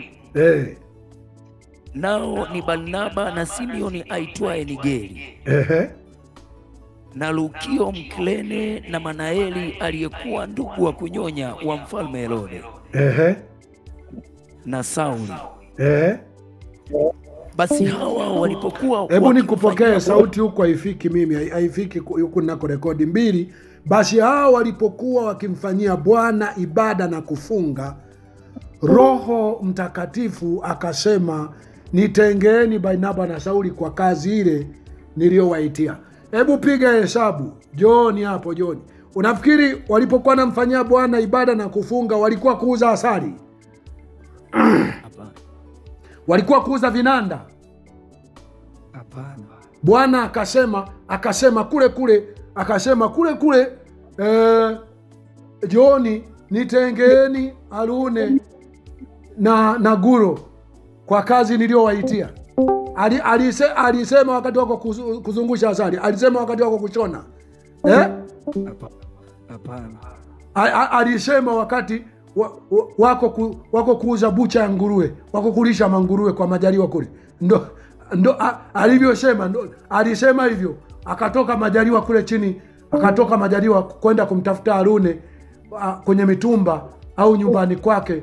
Bwana wakati tunamfanyia ibada na kufunga, Bwana ameniambia tukutenge wewe kwa kazi aliyokuweka. Ndo alivyosema hivyo? Hapana. Haya, tusome Matendo hiyo 5 mstari wa 42. Anasema, na kila siku ndani ya hekalu na nyumbani mwao hawakuacha kufundisha na kuhubiri habari njema za Yesu kwamba ni Kristo. Sisi tunafanya hayo majumbani na hekaruni. La hekaruni tu limekuzidi. La hekaruni tu ni mzigo. Ni mzigo. Anodi najua anampenda Mungu, lakini kuna viwango fulani ambavyo hamumpendi kwa uelewa. Munampenda kwa kusukumwa, pengine kwa sababu tu ya kwamba mimi siku moja ije itokee hivi mzee anavyosema. Itokee mzee anavyosema. Soma pia kwenye Biblia, weka reference hiyo kwenye Biblia. Kuna vitu mzee asemi leo, kuna vitu aishasema zamani. Ukisoma Biblia utaviona aishawahi kusema. Amen. Kwa hiyo nawasihi sana hii level ya chini ya imani hii, hii level ya chini ya imani hii, vione vitu ulivyobeba ndani yake kwa ajili yako mwenyewe. Amen. Hii level ya chini ya imani hii, vione vitu ulivyobeba kwa ajili yako mwenyewe. Ielewe, vielewe. Una mashaka?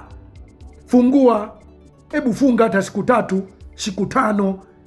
Kaka nchani toka asubuhi hata siku 2, 3, hata kama umekula. Muombe Mungu, mwambie Mungu nijulishe yaliomo kwenye maagizo haya, yaliomo kwenye mafundisho haya. Mimi naweza nikaja kuwa nani? Fungeni muwe na maombi aina hiyo nyewe wananchi nyie. Amen. Kwa nini mimi niwe mstari wa mbele, niwe na level ya juu kabisa ya kumpenda Mungu kwenye viwango hivi vya chini vya kiimani hivi? Kwa nini mimi hivi viwango vyenyewe vitajwe kwangu kwa uwazi kabisa? Kwa nini mimi hivi viwango vitajwe kwa uwazi? Muombeni Mungu akuonyeshe fahari, heshima, baraka na namna ambazo wewe mwenyewe utakuja kunufaika wakati fulani. Utakuja kunufaika. Mimi pengine unaweza kanionea huruma sasa, wewe mchungaji, tunafua nguo, mchungaji, hata unamsaidia mama, si unafanya hivi, mama apiki, afanye. Unaweza kanionea huruma, lakini mimi ningekuwa najua mama hakuna anachochuchumilia, ningekuwa najua mama ni mzigo, mimi ningemkataa. Mimi nimeona amejitoa kulinda imani yangu mpaka mwisho. Amen. Nimeona ni mtu ambaye yani, kwa sehemu kubwa yeye ameamua kuishi maisha ya kunitegemeza. Lakini mbili, ikiwezekana ashuhudie mwisho wa maisha yangu. Na yeye leo nilikuwa na wakati mgumu sana na yeye. Ametafakari sana habari za Naomi, habari za Rutu, kazirudia kusema.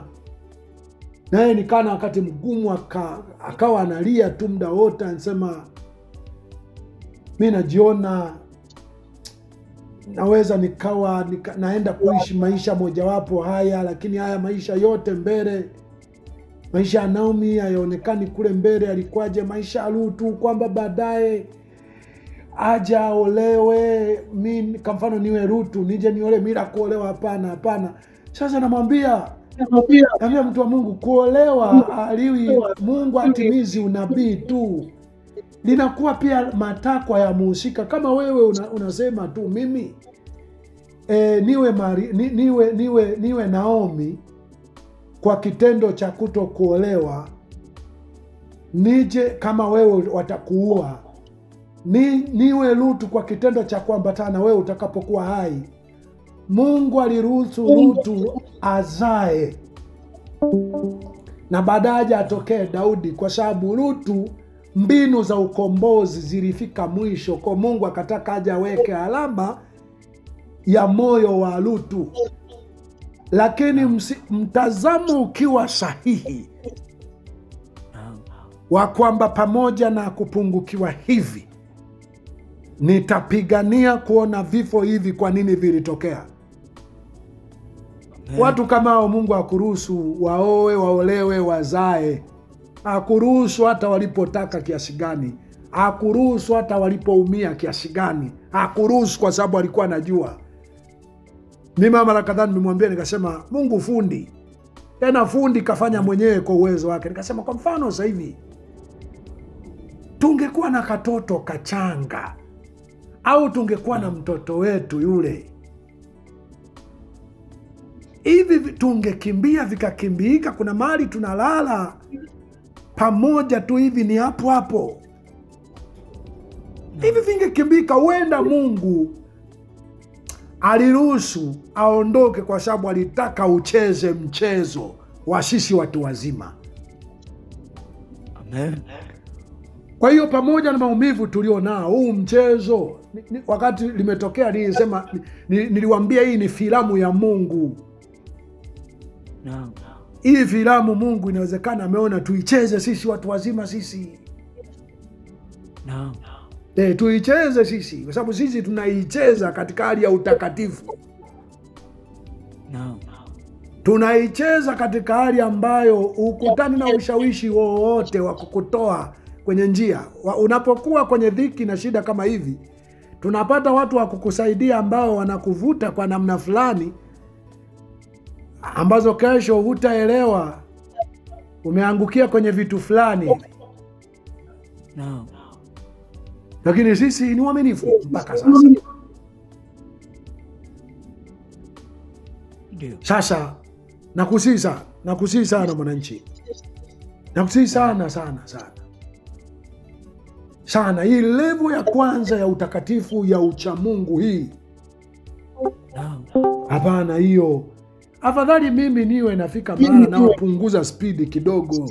Na wapunguza spidi kama ile nilikuwa naona mnaomba mpaka saa 7. Wakati mwingine nikiwaangalia nakuta mnatembea utafikiri mmechapwa fimbo 80. Kwa hiyo anawaambia wataongeza nyingine 6 baadaye. Ndio nikawaambia mama, hapana, haya maombi yanayofika saa 7 wamejitwisha mzigo ambao hawauwezi Jumapili hawa. Sasa na nyie mama alipoongea tu hivyo, sio aliyefikisha wazo hilo. Nyie wananchi nyie, Parali haikuonya kwamba mbona mnaiacha imani mapema hivi? Mimi napenda hata nikikurudisha nyuma nikasema punguzeni kitu fulani, niwe na kuona wala unacheza kwenye ile piki ya mwisho pale, unaelewa hapa unacheza na wakati mwingine unazidi kidogo. Leo hapa wakati naanza kuhubiri niliwaambia tuimbe na kuomba kwa dakika 12. Lakini mulifika dakika 20. Wewe nafikiri mimi nisingeweza kwanza kumuonyesha Nodi kwamba 10 zimefika, 12 zimefika. Hey, tafadhali 12 hizo. Hey. Unafikiri nisingefanya hivyo nikijua muda utaisha? Nisingefanya hivyo. Fanya. Naacha kwa sababu mimi naaminigi kuzidi kwenye imani. Wala unazidi kidogo ndio tunakurudisha kwamba hapana mtumishi, hapa ngoja tu. Hapa nilipanga kwamba nitawasimamisha na dakika 50. Nikiona mko juu sana basi nitawasimamisha kamili. Lakini ukumbuke nilimaanisha niliposema dakika 12 hizi tuombepo kidogo. Wala sikuwa na maandalizi mengine yoyote. Kwa hiyo mimi kuzidi naamini, lakini kupungua huku chini hakuna waliowahi kuwa na mshindo ni wacha Mungu, mshindo wa kiimani.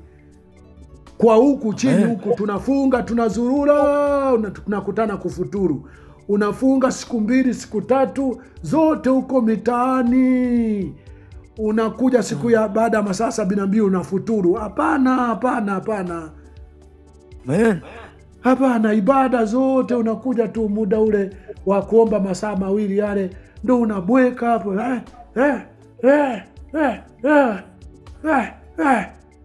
Kimaliza masaa 2 si kanisa letu tunaomba sisi, tunaomba.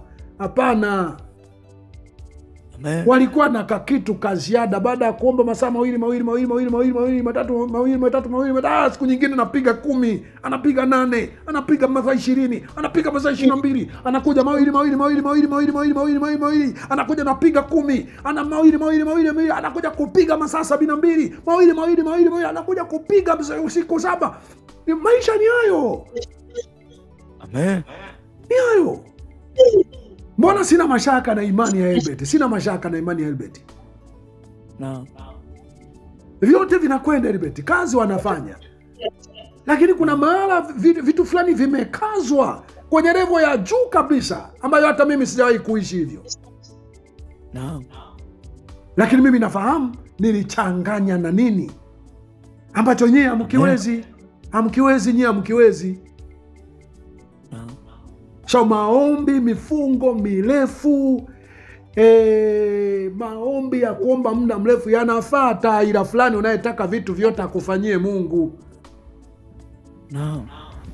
Sisi tunaojua kwamba yale aliyotakiwa kufanya Mungu nitafanya mimi, tukichanganya na yale, neema nyingi sana inakuwa juu yetu. Nyingi sana. Amen. Ninaamini hata hapo unaponisikia hapo, unaponitazama hapa, ninaamini kuna neema fulani ya Mungu naiona juu ya maisha. Lakini mimi sijaombapo kwa muda mrefu. Kweli. Lakini kuna vitu ambavyo ninavifanya ni moja ya utakatifu unaomvuta sana Mungu awe juu ya mtu. Amen. Helbert ujitahidi kujilipua kwa mambo kadha wa kadha, lakini namna za kujilipua ambazo unalipuka kweli, zile bado hajafika, anafanya mazoezi. Mimi nalipuka na utajua nimelipuka. Naam. Utajua nimelipuka. Utajua tu. Amen. Utajua tu, usipojua mwanzoni utajua. Naam. Sasa ile ndio inayoleta neema, ile inayoleta neema kwenye maisha. Naam. Hebu usome Luka. Some Luka sura ya 2. Sura ya 2 nianzie mstari wa ngapi? Mstari wa 26. Ndio. Luka sura ya 2 nianzie juu kidogo. Nianzie mstari wa 22. Kisha zilipotimia siku za kutakasika kwao kama ilivyo torati ya Musa, walikwenda naye hata Yerusalemu wamweke kwa Bwana. 23.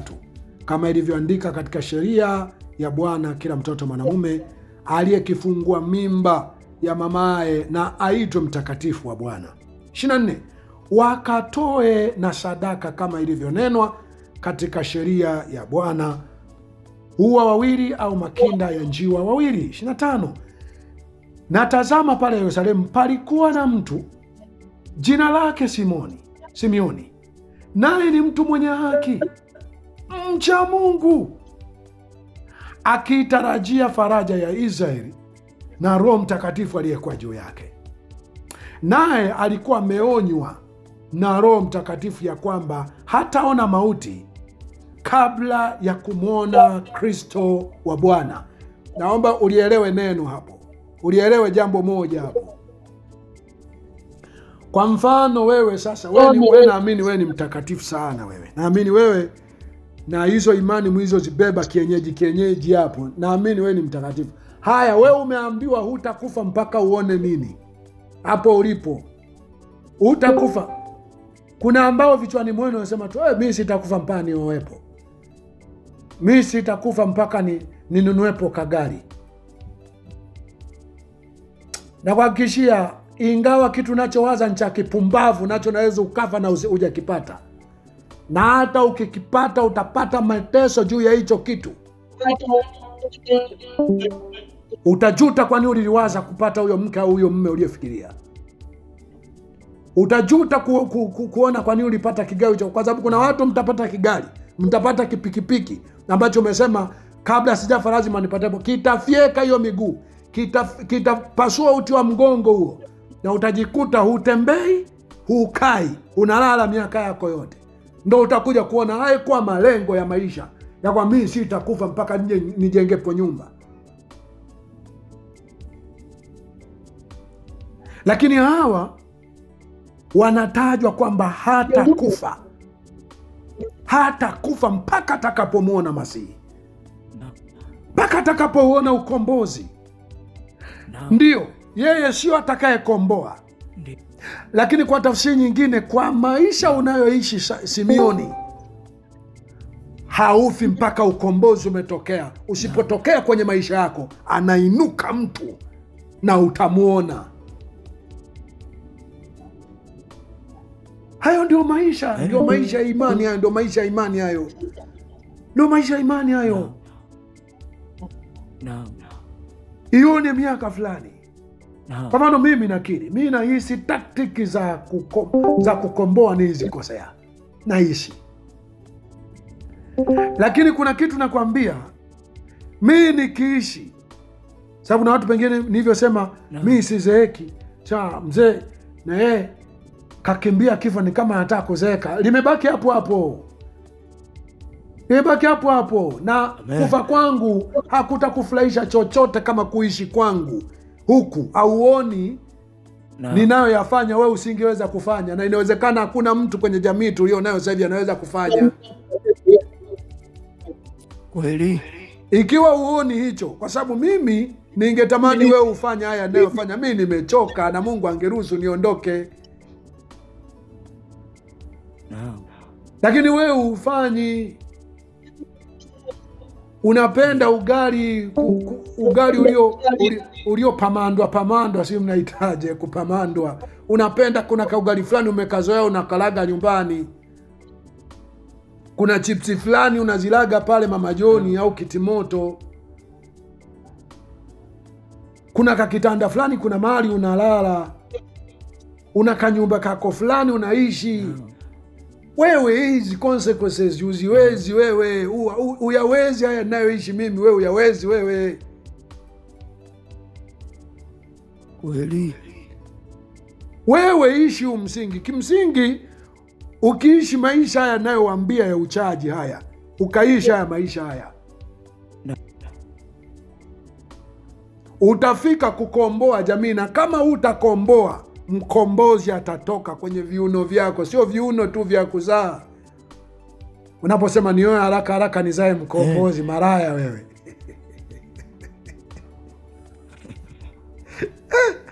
Una watu jie, bisha kwambia mtu yoyote anayekwambia napenda watoto, muongo. Anachokuwa anapenda sio watoto, ni maraya huyo.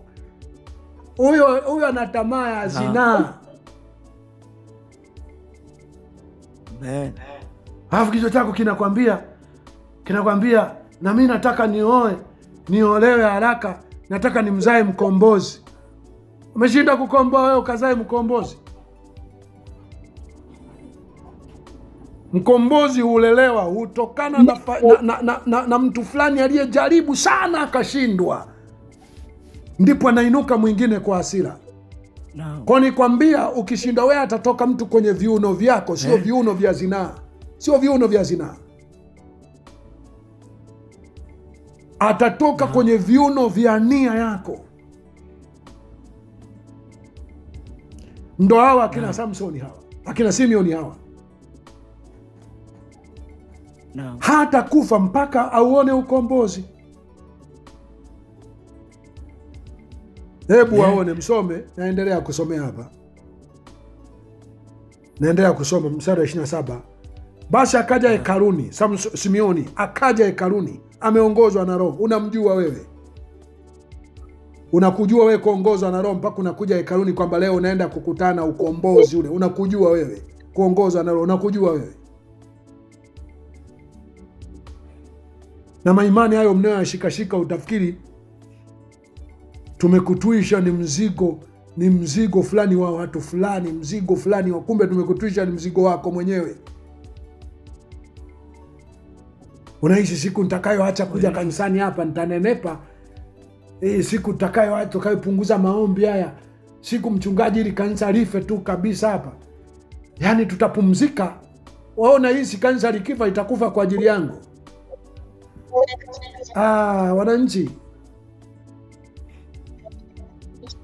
Wananchi niwaambie tu, ni kweli watu wametoka, lakini inawezekana katika mapita niliyopita inawezekana zaidi ya milioni 5 zimetumika kutoka eneo moja kwenda eneo lingine, kula, kujinyima na kufanyaje. Lakini nataka nikuhakikishie, 95% wametoa watu ambao sijawahi kuwalea. Wametoa watu, na inawezekana wapo wanaweza kutoa. Kwa hiyo mimi siishi kwa sababu wewe utafanya chochote. Mimi naishi kwa sababu nitakuwa faida kwako.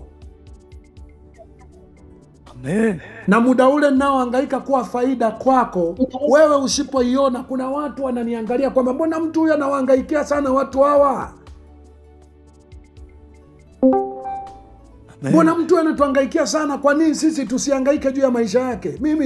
Mimi ukianguka wewe, mimi ukaacha wewe, ibada, mchungaji, kwanza tumebaki 4.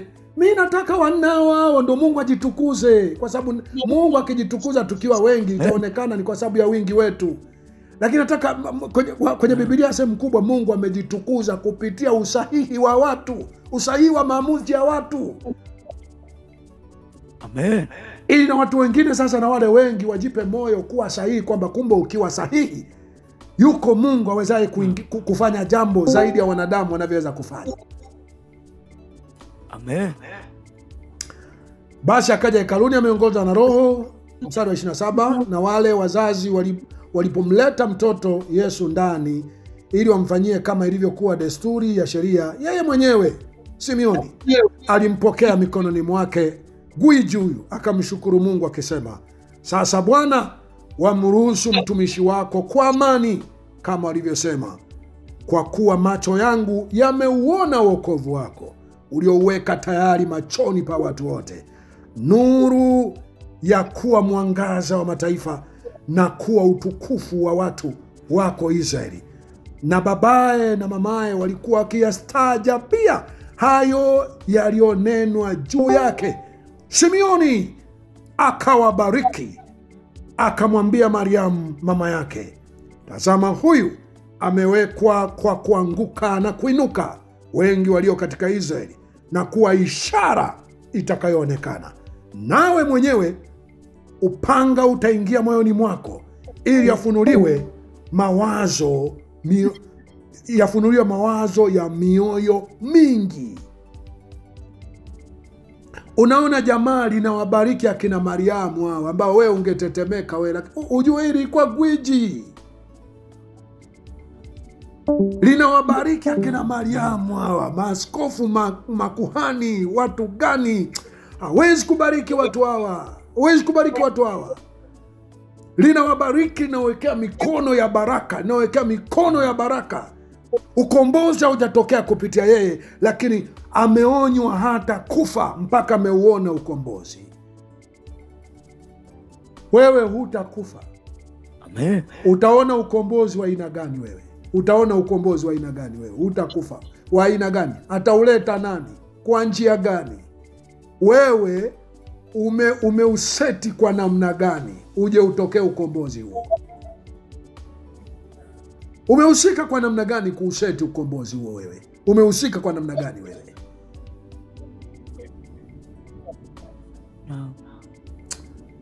Mstari wa 36 anasema, palikuwa na nabii mke jina lake Hana binti Fanueli wa kabila la Asheri, na umri wake ulikuwa miaka mingi. Alikuwa amekaa na mume miaka 7 baada ya wanawali wake, naye ni mjane wa miaka 84. Haondoki katika hekalu, ila huabudu usiku na mchana kwa kufunga na kuomba.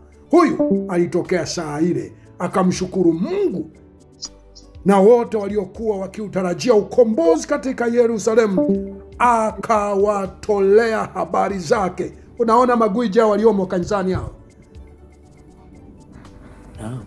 Unaona magwiji hao waliomo kanisani hao? Hawa ndio waliofanya Mungu aone ukombozi uje mapema. Atuma hata mwanae wa pekee. Yaone maisha yao Simeoni na Hana haya. Yaone maisha yao, yaone maisha yao. Wewe mstari wa mbele kwenye ukombozi uliojaa kifo hauko. Imani itakayochochea ukombozi hauko. Unamcha Mungu yupi? Unamcha Mungu gani? Unamcha Mungu kwa vipimo gani? Kwa sifa gani? Kwa picha gani? Yaani wewe, nyie wananchi, Biblia ni kipimo cha uchaji kwa Mungu. Iacheni dunia na kina Mwamposa, iacheni dunia na ukombozi wa kisasa uliomo barabarani humo. Iache hii dunia inapita. Iache hii dunia. Iacheni dunia inapita, nawaambieni. Iacheni dunia inapita. Iacheni dunia inapita, iacheni dunia inapita. Iacheni vitu vya dunia. Iacheni kuipenda dunia na vitu vyake. Iacheni vitu vya dunia. Iacheni dunia. Iacheni dunia.